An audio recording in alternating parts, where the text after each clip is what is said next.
السلام عليكم ورحمة الله وبركاته نحمد ونصلي على رسوله الكريم أما بعد قال الله سبحانه وتعالى في كلامه المجيد والذين تدعون من دونه لا يستطيعون نصركم ولا أنفسهم ينصرون صدق الله العظيم দূরে কাছে দেশি বিদেশি যেখান থেকে জাফর আহমদ ইসলামিক টিভির অনুষ্ঠান দেখছেন আপনাদের সবাইকে অন্তঃস্থল থেকে জানাই মোবারকবাদ। আল্লাহ সুবহানাহু ওয়া তাআলা আপনাদের সবাইকে ভালো রাখেন, সুস্থ রাখেন, হায়াতের মধ্যে বরকত দান করেন, এই দোয়া কামনা করে আজকের আলোচনা শুরু করছি। সম্মানিত সুধী, আজকের আলোচনার বিষয়বস্তু হলো যে মাজারের ইতিহাস। প্রথম পর্বের মধ্যে আমরা মাজারের ইতিহাসটি আলোচনা করেছি।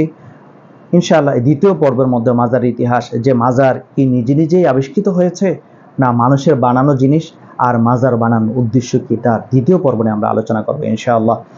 সম্মানিত সুধী, মাজারের প্রথম পর্বের মধ্যে মাজারের ইতিহাসের বিভিন্ন বিষয় নিয়ে আমরা আলোচনা শুনেছি। যে মাজার আবিষ্কার হয়েছে নূহ আলাইহিস সালাতু ওয়াস সালামের জামানায়, আর এই মাজার থেকে মূর্তি পূজা শুরু হয়। আর মাজারটা যারা বানিয়েছে তাদের উদ্দেশ্য ছিল যে তারা যে পীরের অনুসরণ করত, তারা যে মানুষের অনুকরণ করত, তারাই কি করত, তারাই তাদের কবরগুলোকে মাজারে রূপান্তরিত করেছে। আর এই মাজারে রূপান্তরিত করার যেই তাদের যে দিক নির্দেশনা, এই দিক নির্দেশনা তাদেরকে সর্বপ্রথম দিয়েছিল শয়তান। শয়তান দিয়েছে ছবি আঁকার জন্য, এই একটা জেনারেশনকে ছবি আঁকার জন্য দিয়েছে। পরবর্তী জেনারেশনকে শয়তান মূর্তি পূজা করার জন্য, মূর্তি বানানোর জন্য সে তাদেরকে মূর্তি বানানোর জন্য তাদেরকে নির্দেশ দিয়েছে। আর তারা যখন মূর্তি বানায় আর ওই জায়গার মধ্যে গিয়ে ইবাদতবন্দি করার জন্য শয়তান যখন তাদেরকে বলে, তারা যখন ওই কবরের কাছে যায় মূর্তি পূজার যখন ইবাদতবন্দি করে, তখন তারা আত্মার প্রশান্তি পায়, যার ফলে তারা সেখান থেকে আর ফিরত আসতে পারেনি। প্রত্যেকটা নবী আলাইহিস সালাতু ওয়াস সালামের কবরকে তার জাতিরা মাজারে পরিণত করে থাকে। হাদিসের মধ্যে আমরা পাই রাসূল কারীম সাল্লাল্লাহু আলাইহি ওয়াসাল্লাম হাদিসের মধ্যে স্পষ্টভাবে বলেছেন যে তোমরা পূর্বেকার জাতিদের তারা যেভাবে তাদের নবীদের কবরকে মাজারে মসজিদে রূপান্তরিত করেছে, অতএব তোমরা আমার কবরকে সেইভাবে মসজিদে রূপান্তরিত করবে না, আমি তোমাদেরকে সতর্ক করছি। তাহলে বোঝা গেল রাসূল কারীম সাল্লাল্লাহু আলাইহি ওয়াসাল্লাম হাদিসের মাধ্যমেও এই মাজার বা কবর থেকে বিরত থাকতে বলেছেন আমাদেরকে, এবং আমাদেরকে বিরত থাকতে হবে। এই মাজার নূহ আলাইহিস সালাতু ওয়াস সালাম থেকে রাসূল কারীম সাল্লাল্লাহু আলাইহি ওয়াসাল্লামের জামানার আগ পর্যন্ত এই মাজার পূজাটা ছিল। রাসূল কারীম সাল্লাল্লাহু আলাইহি ওয়াসাল্লাম যখন নবুয়ত প্রাপ্ত হন নাই, নবুয়ত প্রাপ্ত হওয়ার আগ পর্যন্ত এই মক্কা যে কাবা আছে, এই খানায়ে কাবা, এই জায়গার মধ্যে মূর্তি পূজা তো করতেই, মূর্তি পূজার পাশাপাশি তারা পাথরের পূজা করত সেখানে। এই পাথরের পূজা একদম আমাদের দেশের মধ্যে এখনো আছে, আমাদের দেশের মধ্যে এটা এখন চালু হয়েছে। এটা এক কথা আমরা বুঝতে পারি, অন্যান্য জাতিরা এই কবরগুলোর মধ্যে গিয়ে যত অন্যায় অপরাধ করেছে, জামানা গেছে আপডেট হয়েছে, আবার সময় আসছে আপডেট হয়েছে, ঠিক তেমনি ভাবে এখনো আবার আপডেট নতুন নতুন তারা আবিষ্কার করতেছে। মাজার গুলোর মধ্যে গুনাহের কাজগুলো এগুলো আপডেট হচ্ছে। তো রাসূল কারীম সাল্লাল্লাহু আলাইহি ওয়াসাল্লামের জামানায় যখন খানায়ে কাবার যে মূর্তিগুলো ছিল, মূর্তিগুলোর ওই জায়গার মধ্যে এগুলিতে ইবাদত করত, তারা আবার পাথরের ইবাদত করত, বড় বড় পাথর রেখে দিত, আর এই পাথরের নামে তারা কোরবানি করত। ওই জায়গার মধ্যে তারা ওট, দুম্বা, ছাগল এগুলিকে তারা কোরবানি করত এই পাথরের নামে। এইভাবে রাসূল কারীম সাল্লাল্লাহু আলাইহি ওয়াসাল্লাম নবুয়ত প্রাপ্ত হওয়ার আগে এসে মক্কাবাসীরা তারা এই কাজগুলো করত। রাসূল কারীম সাল্লাল্লাহু আলাইহি ওয়াসাল্লাম নবুয়ত প্রাপ্ত হওয়ার পরে তো এগুলি সবকিছু বন্ধ হয়ে গেল। তারপর সাহাবায়ে কেরাম রাসূল সাল্লাল্লাহু আলাইহি ওয়াসাল্লাম যখন দুনিয়া থেকে চলে গেলেন, রাসূল কারীম সাল্লাল্লাহু আলাইহি ওয়াসাল্লামের ইন্তেকাল যখন হয়ে গেল, তখন রাসূল কারীম সাল্লাল্লাহু আলাইহি ওয়াসাল্লামের মাকবারা কোথায় হবে, এটি নিয়ে সাহাবায়ে কেরাম রাদিয়াল্লাহু তাআলা আনহুম আজমাইনদের মধ্যে মতভেদ দেখা দেয়। তখন হযরত আয়েশা রাদিয়াল্লাহু তাআলা আনহা তিনি সমাধান দিয়ে দেন যে রাসূল কারীম সাল্লাল্লাহু আলাইহি ওয়াসাল্লাম বলেছেন প্রত্যেকটা নবী আলাইহিস সালাতু ওয়াস সালাম যেখানে ইন্তেকাল করেন ওই জায়গাটাকে তাদের মাকবারা হবে। তখন রাসূল কারীম সাল্লাল্লাহু আলাইহি ওয়াসাল্লামের মাকবারা হয়ে যায়।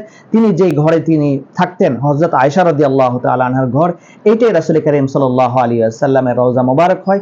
এই জায়গার মধ্যে রাসূল কারীম সাল্লাল্লাহু আলাইহি ওয়াসাল্লামকে দাফন করে। এই জন্যই দাফন করা হয় যাতে করে এই জায়গা থেকে রাসূলের যদি মাকবারা অন্য জায়গার মধ্যে হতো তাহলে এই জায়গাটাকে ট্যাকেল দেওয়া মুশকিল ছিল, এটাও এই মাজারে পরিণত হয়ে যেত। এই জন্যই রাসূল কারীম সাল্লাল্লাহু আলাইহি ওয়াসাল্লাম আল্লাহ পাকের কাছে বারবার দোয়া করেছেন, হে আল্লাহ, আমার কবর যাতে করে মাজারে রূপান্তরিত না হয়, আমার কবর যাতে করে আমার উম্মত এবং পরবর্তী জেনারেশন তারা যাতে করে কখনো এটাকে মসজিদে রূপান্তরিত করতে না পারে। আল্লাহ, আপনি আমার এই উম্মতকে হেফাজত করেন এবং আমার মাকবারাকে আপনি হেফাজত করেন। রাসূল করিম সাল্লাল্লাহু আলাইহি ওয়াসাল্লাম এই দোয়া করেছেন। সাহাবায়ে কেরামকে যখন এই কথা আয়েশা রাদিয়াল্লাহু তাআলা আনহা জানায় দিলেন, তখন সাহাবায়ে কেরাম রাদিয়াল্লাহু আনহুম আজমাইন ওনারা এই বিষয়ে আর কথা বলেননি। তারপর রাসূলের জামানা শেষ, সাহাবায়ে কেরাম সাহাবায়ে কেরামের জামানা, ওমর ফারুক রাদিয়াল্লাহু তাআলা আনহুর জামানার মধ্যেও এই মাজার ছিল না। তারপর আসছে তাবেঈনদের জামানার মধ্যেও ছিল না। পরবর্তী তাবেঈন থেকে নিয়ে আজকের জেনারেশন পর্যন্ত এই জায়গা এই পর্যন্ত তাদের আবার এই মাজারগুলি আবিষ্কার হয়ে গেল। এই মাজারগুলি আবিষ্কার হয়ে গেল। এখন তো আমরা সারা পৃথিবীর বিভিন্ন দেশের মধ্যে আমরা মাজারগুলো দেখি, আর এই মাজারগুলোর মধ্যে নতুন নতুন আপডেট অন্যায় অপরাধ চলে। বিশেষভাবে এই মাজারগুলোর প্রতি বেশি আকর্ষণ শিয়া সম্প্রদায়ের লোক যারা আছে, তারাই তাদের নেতা, তাদের ইমাম, তাদের যে গুরুত্বপূর্ণ যে লোকগুলো আছে তাদের কবরগুলোকে তারা মাজারে রূপান্তরিত করে।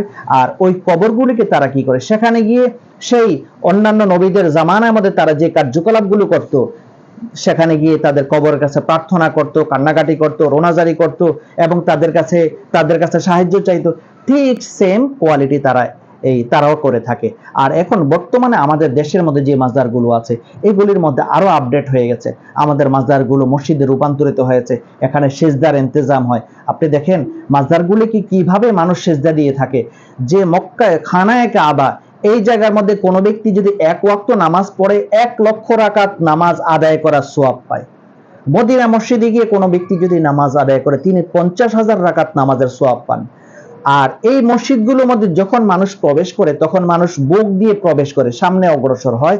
আর যখন সেখান থেকে বের হয় তখন এই খানায়ে কাবা বা রাসূল সাল্লাল্লাহু আলাইহি ওয়াসাল্লামের যে মসজিদে নববী, এগুলিকে পিচ দিয়ে মানুষে বের হয়। আর এই মানুষগুলোই আবার দেখেন এক শ্রেণীর মানুষ মাজারকে কি ভক্তি করে, যে এই জায়গার মধ্যে ইবাদত বন্দেগী করার ফলে 1,00,000 রাকাত নামাজ আদায় করার সওয়াব পাওয়া যাচ্ছে। মদিনা মসজিদের মধ্যে 50,000 রাকাত সওয়াব পাওয়া যাচ্ছে। তো এইগুলিকে মানুষ অ্যাবাউট করে তারা কি করতেছে, সম্মান দেখাইতে মাজারকে। দেখেন মাজারের মধ্যে যখন ঢুকে তারা তখন পিঠ সামনের দিকে ফিরে তারা মাজারের মধ্যে ঢুকে, আবার মাজার থেকে যখন বের হয় তখন তারা পিঠ দিয়ে বের হয় না, তারা পিছপা হয়ে মাজার থেকে এক শ্রেণীর মানুষ বের হয়। তারা কত বড় মর্যাদা মাজারকে দিয়ে থাকে। নাউজুবিল্লাহি মিন যালিক। মনে রাখতে হবে এই মাজার আমাদেরকে কোনো কিছুই দিতে পারবে না। মাজারে যিনি শুয়ে আছে তিনি আমাদেরকে কোনো কিছু দিতে পারবেন না। আপনার সুখ দুঃখ, আপনার বিপদ আপদ, সন্তানাদি, ছেলে মেয়ে যা কিছু আছে এগুলি দূর করা বা দেওয়া, এগুলি দেওয়ার কোনো ক্ষমতা তারা রাখে না। আমাদের বাংলাদেশের মধ্যে সেই কিশোরগঞ্জের মধ্যে যে পাগলা বাবার মাজার আছে, ঢাকা সিটির মধ্যে আপনার গোলাপ শাহ মাজার আছে, এরকম অনেক মাজার আছে যে মাজারগুলোকে এখন এক শ্রেণীর মানুষ অর্থ ইনকাম করার সোর্স বানিয়ে নিয়েছে। আপনি আমাদের দেশের যতগুলি মাজার আছে, কোন মাজারটার মধ্যে আছে যেখানে ভালো কাজ হয়? সেখানে এক শ্রেণীর মানুষ দেখেন নিরাপদ। সেখানে কি হয়েছে, আপডেট গুলো কি, সেখানে এই জায়গার মধ্যে নারী পুরুষের অনৈতিক কার্যকলাপ, তারপর মাদক দ্রব্য বেচা বিক্রি করার নিরাপদ জায়গা এবং মাদক সেবন করার নিরাপদ জায়গা ওই জায়গার মধ্যে, তারপর শিরকের মতো কার্যকলাপগুলো করার নিরাপদ জায়গা, গান বাজনা করা নিরাপদ জায়গা। যার ফলে ওই জায়গার মধ্যে অন্যায়কারী লোকেরা, এক শ্রেণীর মানুষ এই জায়গাটাকে অর্থ ইনকাম করার হাতিয়ার হিসাবে তারা বেছে নিয়েছে। যার ফলে এখানে তারা কি করলো, আইন শৃঙ্খলা বাহিনী এবং রাষ্ট্রের সাথে সম্পর্ক রেখে তারা এই সকল জায়গাগুলিকে আয়ত্ত করে নিয়ে এখানে গুনাহের যে কাজগুলো আছে এগুলিকে দিন দিন তারা আপডেট করতে লাগলো। যার ফলে মানুষের ঝোঁকও এই জায়গার মধ্যে বেড়ে যায়। আর এই শ্রেণীর মানুষ যখন মাজারের দিকে যখন ধাবিত হয়ে যায়, শয়তান তখন তাদেরকে মাজারের প্রতি আকর্ষণ লাগায় দেয়, যার ফলে মানুষ ওই মাজার থেকে আর ফিরত আসতে পারে না। আমাদেরকে মনে রাখতে হবে ভাই, কবর জিয়ারত করার জন্য আপনি যদি শাহজালাল রহমতুল্লাহ আলীর মাজার হলো সিলেটের মধ্যে, আপনি ঢাকা থেকে যদি শাহজালাল রহমতুল্লাহ আলীর মাজার জিয়ারতের উদ্দেশ্যে ঢাকা থেকে যদি আপনি যান তাহলে এটা জায়েজ নাই, শরীয়তের মধ্যে এটাকে জায়েজ রাখে নাই। কিন্তু আমরা তো দেখি ঢাকা থেকে মানুষ উরুস করার জন্য সেখানে ওনার মাজারের মধ্যে মানুষ দল বেঁধে যায় জিয়ারত করার জন্য, বা ওনার উরুসের সময় সেখানে যেয়ে থাকে। আপনি আরেকটা কথা মনে রাখবেন, শরীয়তের মাসালা, আপনি যদি বা আপনার বাড়ি চিটাগাং, আপনি থাকেন ঢাকার মধ্যে, আপনার বাবা মারা গেছেন চিটাগাং, ওনার কবর আছে চিটাগাংয়ের মধ্যে, আপনি ঢাকা থেকে তিনার কবর জিয়ারত করার জন্য সেখানে যাওয়া জায়েজ নাই, ইসলাম এটাকে জায়েজ রাখে নাই। আপনি এখানেই বসে কি করেন, তাদের কবর জিয়ারত করেন, আল্লাহ তাআলা ওই কবরবাসীকে মাফ করে দিবেন। ঠিক তেমনি ভাবে রাসূল করিম সাল্লাল্লাহু আলাইহি ওয়াসাল্লামের রওজা মুবারক মদিনার মধ্যে আপনাকে বলা হয়নি যে আমার রওজাকে জিয়ারত করার জন্য তোমরা এখানে আসো। আপনি এখানে বসে রাসূলের উপর দুরূদ পাঠ করার ফলে রাসূল সাল্লাল্লাহু আলাইহি ওয়াসাল্লাম বলেন যে তোমরা যেখানেই থাকো না কেন ওই জায়গার মধ্যে তোমরা যদি আমার উপরে দুরূদ পাঠ করো, ফেরেশতারা এই দুরূদকে আমার কাছে এনে দিয়ে যায়। তাহলে বোঝা গেল যে আপনাকে সেখানে যাইতে বলা হয় নাই, আপনাকে সেখানে যাইতে বলা হয় নাই। আজকে আমাদের মাজারগুলো হয়ে গেছে এরকমই, আপডেট হইতে হইতে মানুষের গুনাহের চাকাকে ভারী করার জন্য মানুষ উঠে পড়ে লেগেছে। এই মাজারের মধ্যে যিনি শুয়ে আছেন তিনি তো আপনাকে বলেন নাই মাজার বানানোর জন্য, তিনি তো আপনাকে বলেন নাই যে আমার কবরের মধ্যে সিজদা করার জন্য, তিনি তো আপনাকে বলেন না যে আমার এই মারা যাওয়ার পরে এই জায়গার মতো তোমরা মাদকের ব্যবস্থা করো। তাহলে আপনি কেন এই কাজগুলো আপনারা করতেছেন? এই কাজগুলো থেকে বিরত থাকতে হবে। সেই অন্যান্য জাতিরা যেইভাবে ধ্বংস হয়েছে এই মাজার পূজার ফলে, ঠিক তেমনি ভাবে যখন এই সকল গুনাহের কাজ যখন ভারী হয়ে যাবে তখন রাষ্ট্রের মধ্যে, সমাজ ব্যবস্থার মধ্যে আল্লাহ প্রদত্তভাবে আযাব এসে যাবে।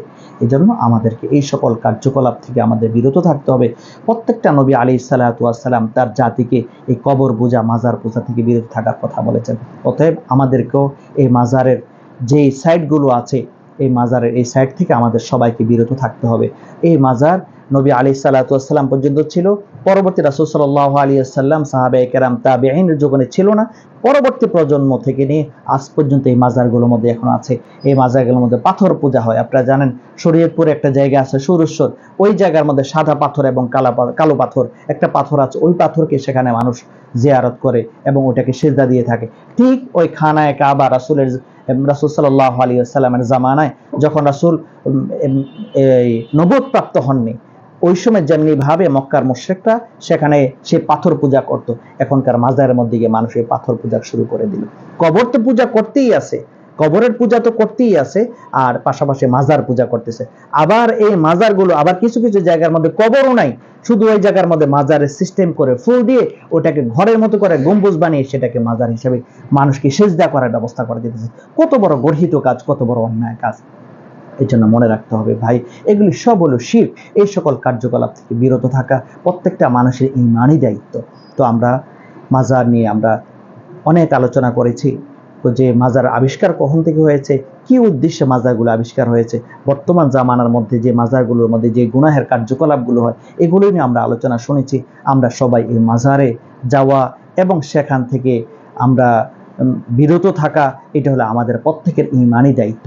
আল্লাহ তাআলা আমাদের সবাইকে এই সকল গর্হিত কাজ, যেই সকল কাজের জায়গার মধ্যে শিরকের মতো কার্যকলাপ হয়, ওই সকল কার্যকলাপের জায়গা থেকে বিরত থাকার তৌফিক দান করেন। আমিন সুম্মা আমিন। ওয়া আখির দাওয়ানা আনিল হামদুলিল্লাহি রাব্বিল আলামিন।